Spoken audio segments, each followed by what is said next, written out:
Okay, good morning, everyone. Good morning. Good morning. So my name is Megan Weiss, and I'm an ethics director at Raytheon Technologies, which is an aerospace and defense company.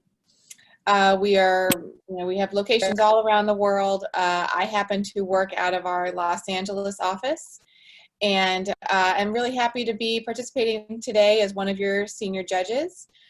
So before I give the instructions for our session, I just want to have my co-senior judge introduce himself. Luis? Okay. Hi, my name is Luis Milan. I work for Citibank as a senior vice president of global fraud execution. I know fraud, it doesn't look like ethics, but one important piece of our area is the conduct risk, and conduct risk is very focused on ethical. So just to clarify that, okay? I've been with them for almost 21 years, so long time. Mm-hmm. Great, okay? Thank you. So I'm in charge of the time. I am the timekeeper now. Excellent. Okay, so what I'll do is I will read through the instructions for the 10-minute presentation, and then I'll turn it over to the team for you to walk through your discussion. And then we'll take a little pause, and I will give you the instructions for the 90-second presentation, and then we'll wrap up. So for the 10-minute presentation, you have been called back by the company you gave your full presentation to for a second visit. They have asked you to speak only about the ethical aspects of the problem and to explain why your solution successfully handles any ethical issues. You will have 10 minutes. There will be no question and answers after. You may not use slides or video, and you probably don't want to have more than 2 or 3 people speaking, as that could get a little bit busy. So with that, whenever you're ready, we can go ahead and get started.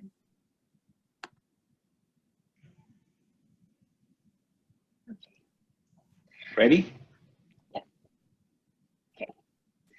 Hello, everyone. Thank you for inviting us back. My name is Natalia. I'm Mackenzie. I'm May. And we're consultants at Nemo consulting firm. Your company, Carnival, has done a great job of being the first cruise company to implement biodigester technology to reduce your waste footprint. These biodigesters break down food waste into biogas and digestate, 2 byproducts that can be repurposed. You are successfully using the biogas for power. However, instead of using the digestate as a natural fertilizer, you are dumping it into the ocean. This practice is unethical as the costs outweigh the benefits, and it harms certain stakeholders.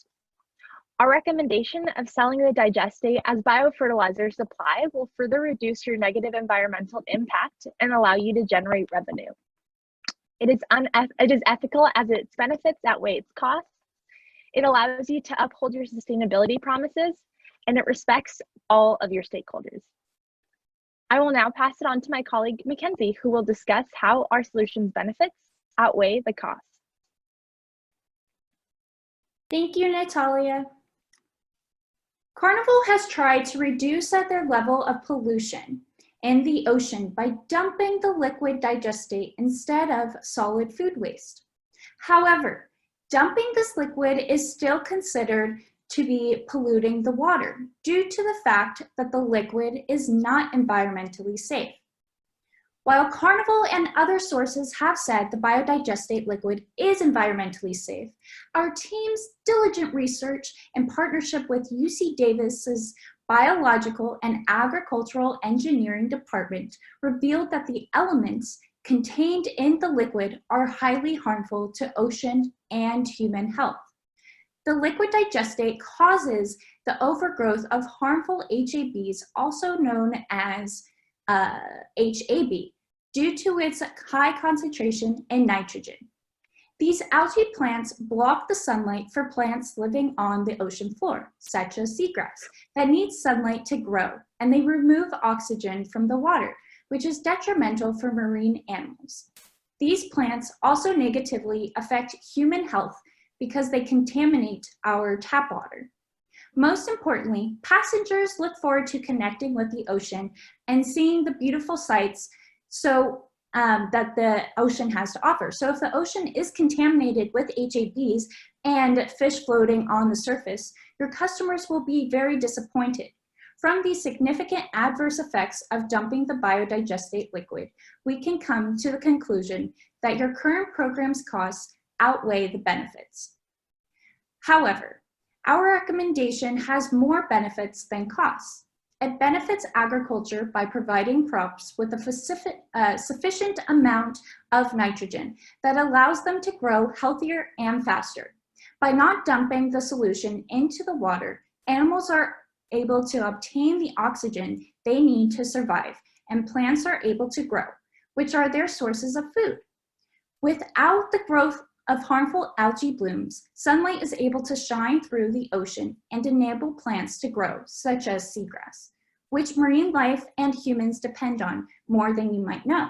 Seagrass extracts 83 million metric tons of carbon from the atmosphere each year. It cleans the water, and it's one of the main suppliers of oxygen in the ocean. And according to the US National Library of Medicine, seagrass can be used to treat human diseases such as malaria and heart disease. Our oceans,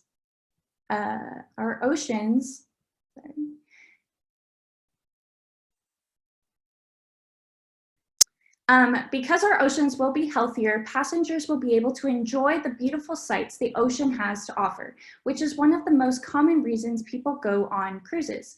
Another benefit to not dumping is that our drinking water will not be contaminated. Therefore, there is less risk of humans catching illnesses. As we all know, corporations want to make money. So the best business practices are ones that are ethical and can make money. And our solution meets this standard. By not dumping the liquid into the ocean, your corporation will not only be benefiting human and ocean health, but also selling the liquid as biofertilizer to generate revenue. The only cost of our solution is that if farmers overuse the fertilizer on their crops, there is a chance that the liquid could run off into bodies of water and produce harmful algae blooms. However, this is unlikely to happen since each crop clearly states how much nitrogen it needs from the biofertilizer. Therefore, our solution's benefits outweigh the costs. I will now pass it on to my colleague May, who will discuss how our recommendation empowers Carnival to fulfill its promises. Thank you, Mackenzie.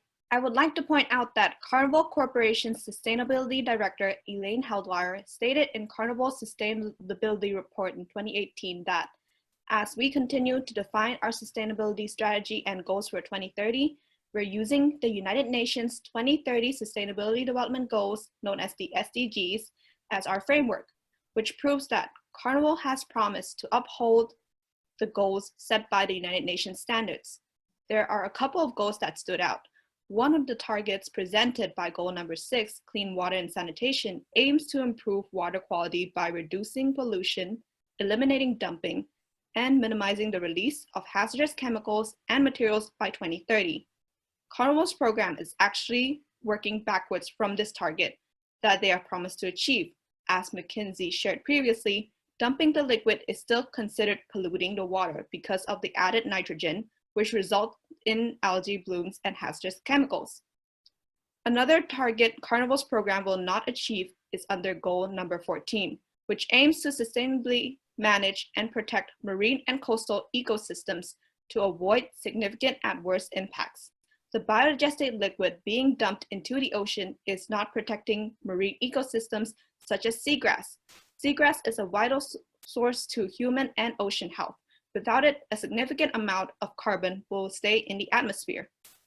By adopting our recommendation, Carnival can uphold their promises of working towards satisfying United Nations standards, such as goal number 6 and number 14. Stop dumping entirely and will be recognized as a company that values all its stakeholders, even the ones that cannot speak. My colleague Natalia will elaborate on how our recommendation respects all stakeholders. Thank you, May. Now more than ever, due to COVID-19, we have a clear understanding of how interconnected we all are. Our actions, whether small or large, trigger even greater responses that affect everything around us.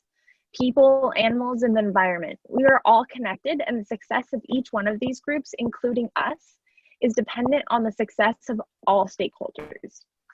Understanding this interlocking relationship, we must act in a way that thinks about the larger community at hand. We believe our solution works towards the common good as it includes ocean health. It first redirects the liquid digestate away from the ocean and marine life, protecting biodiversity. Then the digestate goes into the ground where it provides natural nutrients for plants to grow. Healthy and plentiful crops financially empower small farmers as they can sell their harvests. And as these crops are grown without harmful pesticides, they provide nourishment for surrounding communities. Additionally, our Carnival employees will also benefit. We will give employees a 2% bonus, which is the cost of sales of the liquid digestate, for pouring the biodigestate liquid into containers instead of using their usual practice of dumping it. Thus, by understanding our impact on the environment, animals, and people, and adapting our practice to uplift every group, our solution answers society's call to work for the betterment of everyone. I will now give the floor back to my colleague May, who will wrap up our presentation. To summarize, Carnival is tackling its food waste issue by using biodigesters. These produce biodigestate liquid that is rich in nutrients and can be used instead of being thrown into the sea. By repurposing this digestate into biofertilizer, Carnival will participate in preserving the ocean's health and promises and work towards the greater good. This will demonstrate its active commitment to its current stakeholders and the rest of the world in a time where the thing we need most is to care for one another. Thank you.